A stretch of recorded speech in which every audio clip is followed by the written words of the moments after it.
সকাল 10টা বাজে তানহামনিকে স্কুলে দিয়ে আসলাম। দিয়ে আসার পরে রান্না বসাইলাম, কারণ সকাল সকাল রান্নাটা করতে হবে।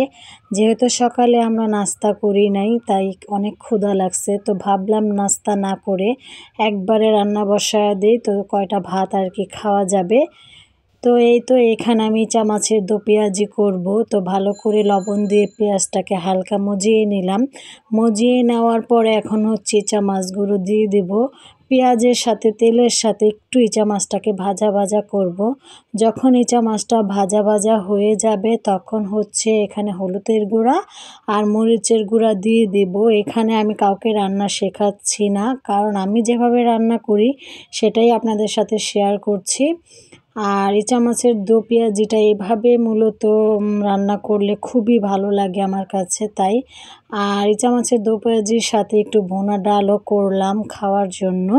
তো তানহার আব্বু গত 2 দিন ধরেই বলতেছিল যে শীতের সময় আর পাতলা ডাল ভালো লাগে না, একটু ভুনা ডাল রান্না কইরো। তো এই তো খাওয়া দাওয়া শেষ করলাম, করার পরে তানহার ঘর গুছাইতে চলে আসলাম। তানহা যখন ঘুম থেকে উঠে তখন ওর ঘরের অবস্থা কেমন থাকে সেটাই আপনাদের সাথে শেয়ার করছি। আর স্কুলে যাওয়ার সময় টেবিলটাকেও এলোমেলো করে রাখা যায়, কারণ কিছু বই ব্যাগ থেকে রাখা যায় আর কিছু বই হচ্ছে ও সাথে করে নিয়ে যায়।